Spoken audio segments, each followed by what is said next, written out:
Okay.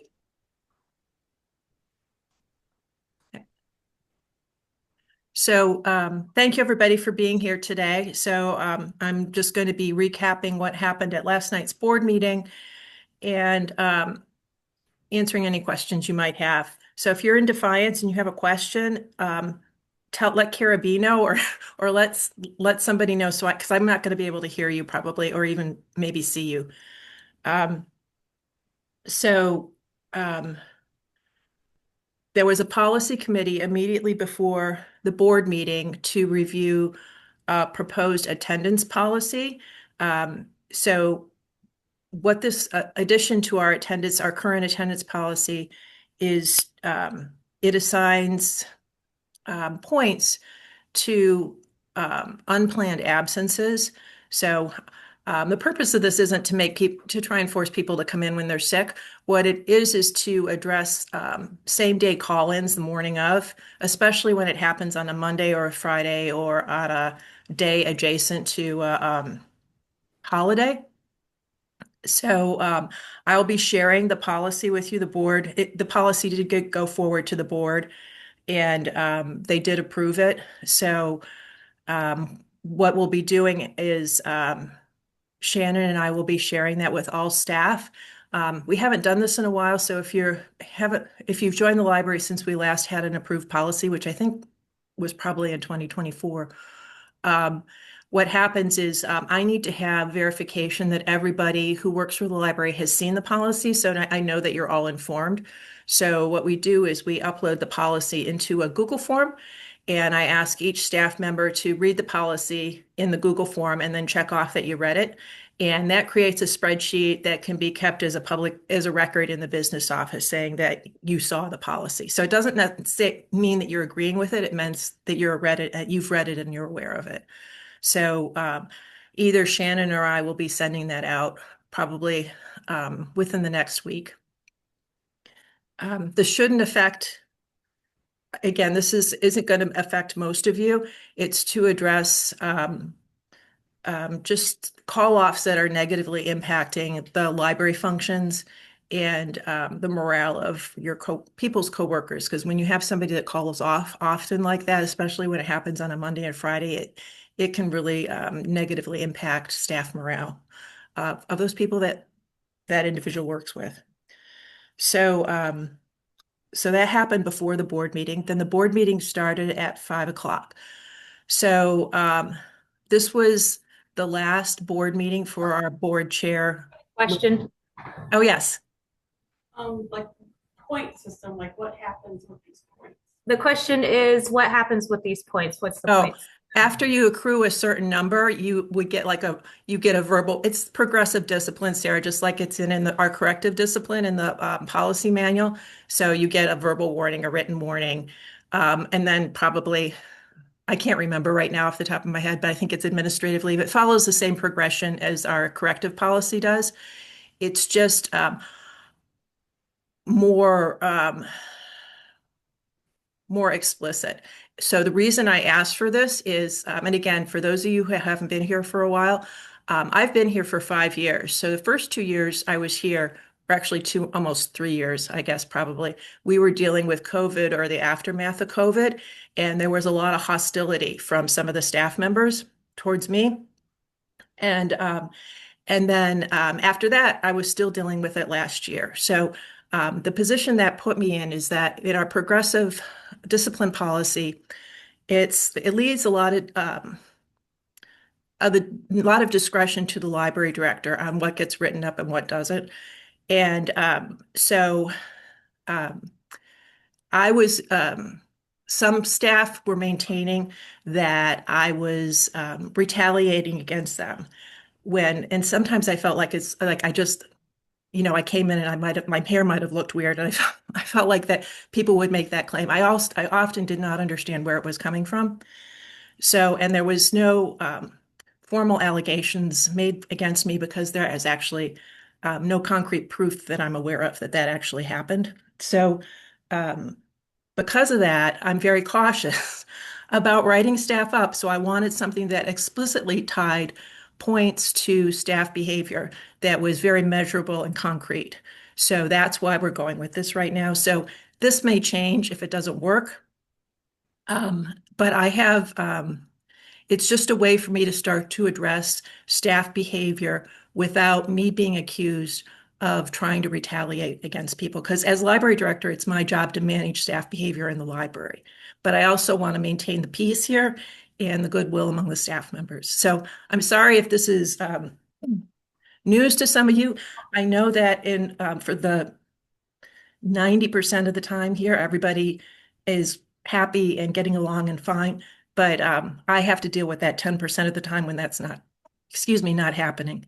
So that was the purpose of the points and the policy. And I'm happy to talk about it. Sorry, Sonny's grabbing me. So I'm happy to talk about it more when I get to the library.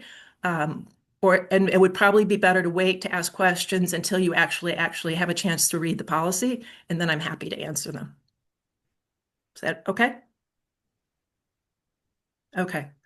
So I'm going to go on to the board meeting. So this is Laura Connor's last board meeting. So at this,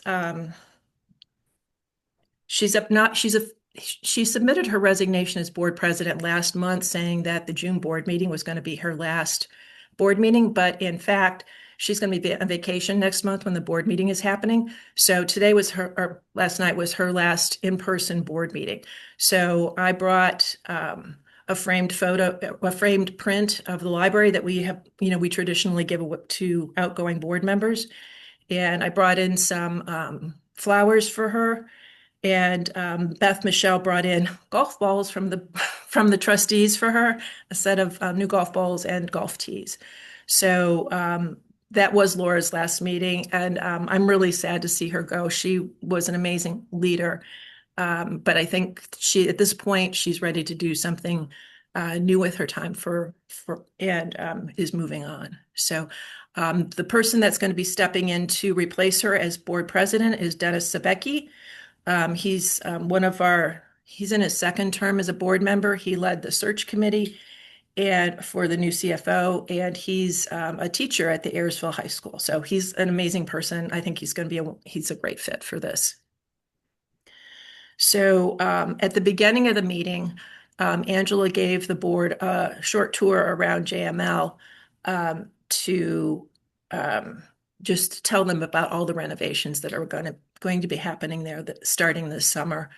And so that was very helpful for them because some of that, again, we had new board members and some of them had not been at JML yet. After Angela's presentation, I learned, this is something new that I learned this month. So traditionally when we have new board members come on board, they have to be sworn in. So I was under the impression when I started here that they had to be sworn in by Defiant City Council members because they're our appointing authority officially. What I've learned is that when I was looking into this, because I couldn't get Dave McMaster, the Defiant City Council chair, to drive out to Hicksville to swear Christy in. So what I learned after consulting with OLC is that it does not have to be the appointing authority that swears in board members. It can be somebody who's a notary.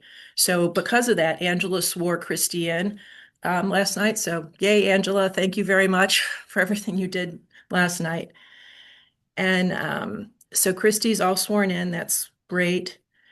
There were committee reports. There's nothing unusual going on with finances. The personnel committee, I've already talked about the attendance policy, and there's a couple other things I'm going to talk about in a moment. And then the policy committee, what they were reviewing was, again, the attendance policy.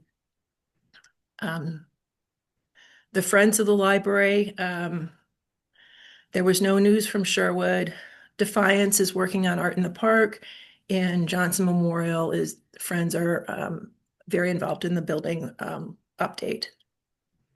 On the consent agenda, they accepted Caitlin Flickinger's resignation, and that position, as you all know, has been posted already.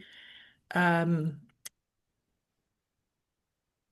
accepted your department reports. During that time period, I also shared a document Shannon had created. So she had taken the staff comments from the staff at May staff afternoon when we were doing the SWOT and the input from you on the different goals of the strategic plan. She took that information and put it into a really nice Canva document that I've asked her to share with you. I'm sure she's going to be doing that. And I also brought it to the board last night and shared it with them. And I also shared the outcome of the May 6th elections, because there were 13, and statewide, there were 13 library levies or bonds on the ballot in Ohio. So I shared with the board that every one of those library bonds and levies passed. Most of them actually all of them. I'm just looking at the list right now. The lowest percentage of passage that passed with 56% of the vote. So they all did really well. The highest one got 85% of the vote. So there's still a lot of community support in Ohio for public libraries, despite what you may be hearing going on in the stratosphere of pundits and newspapers. So they also approved accepting a grant. The safety committee had made a recommendation that there be AED machines placed in each one of our library buildings. So I applied for a Caressel Trust grant to pay for the cost of that, which was about $4,200 to do that. And they donated $2,000 towards it. And then we had gotten just sort of a windfall grant from Defiance Finance, the Defiance County Finance. And it was related to the Mark Center Solar Project. I think the company that's doing that must have had to give back a certain dollar amount to the community. And so the county offices distributed it. So the library got $5,000. So I used part of that to pay for the other portion of the AED machines. So the board accepted those grants and approved the money being put into the furniture and equipment line so that we can order those in the next couple of weeks. And then, so those, and I talked to the Defiance Fire Department, and they'll be able to train us all on how to use them at the September all staff. There's a service. question of what a AED machine is. It's a machine. It's sort of like a defibrillator. So it's something that you use when a person has a heart attack in the building, and there's instructions, like it's very explicit on how to do it. But you basically are giving somebody a little shock. So it's not like what you see on TV with them shocking people, but it's within that family. So it's hard for me to explain. You could Google it when we get out of this meeting, and I'm sure you'll find lots of information about it. Or there may even be information in our library about it. What were you going to say, Kara? Oh, okay. All right.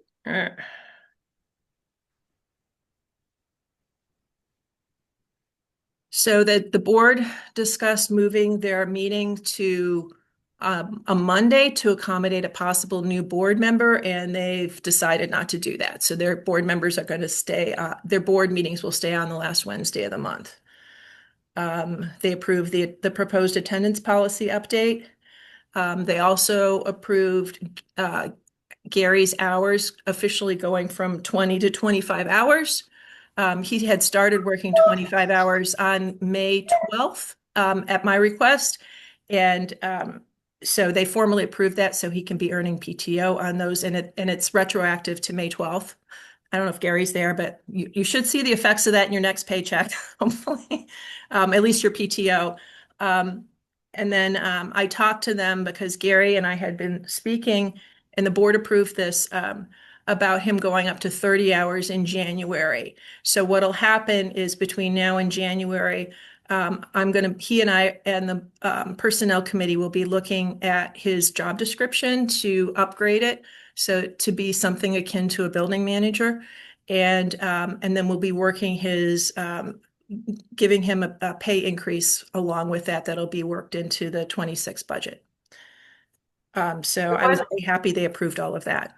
There Yes? was a question about the meetings for the board meeting, if they'll still be in the building or if they're moving those off campus. The board meeting's not going to change at all. They're just going to continue to do what they've always done. So it'll be Wednesdays at 5 o'clock. So because DPL is closed on Wednesdays at 5 o'clock, they will continue to hold the meetings at the library. There was some talk if they moved to Mondays that I had already checked actually. So if they had chosen to move on Mondays, the meetings would have been moved to the Defiance City Council chamber. But again, they did not choose to do that. So everything's staying the same.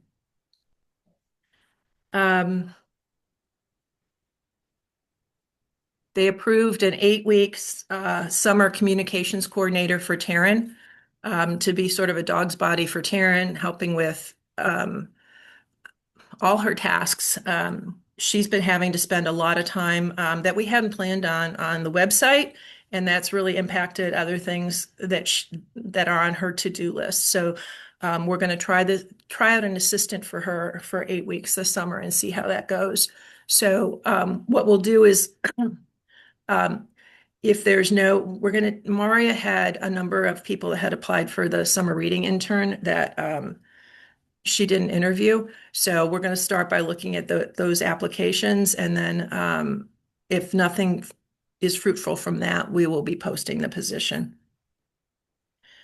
Again, this is a non-union temporary position for 8 weeks, and it gets paid at a step one, what a step one assistant would get paid. And then I gave them some updates on the annex. So the RFQs, which is called the request for qualifications. So this is not related. There's no design in here. There's no money. It's strictly like a job application process for design firms. So we posted that May 1st. It's open until tomorrow at midnight. And so we had a site walkthrough after the all-staff afternoon at Defiance that 5 firms came to. And then we've started receiving, I know Belaine received 1 packet from an architectural firm yesterday. So what happens is when those are coming in, they're going to be kept in the business office. And we'll be keeping a log there of the packets as we receive them. The contents of the packets and which firms apply are confidential. And that's not my rule. That's the way the process is legally supposed to work. And so it's confidential. So what I'll be doing is Saturday morning, I'm going to come in and divide up all the packets. In each packet, there's a copy of the application for each selection committee member. And so I'll be dividing those up and making sure the selection committee people get their pile of packets that day. So because the library closes at 5 and there's the application period closes at midnight, I've gotten a few panic calls from firms saying, what do we do if we can't get it to you before 5 o'clock? And I've been telling them to put it in the book drop that's attached to the building on the parking, on the side of the parking lot. So there may be some application packets in there Saturday morning, and Tabitha and I have already talked about this and figured it all out.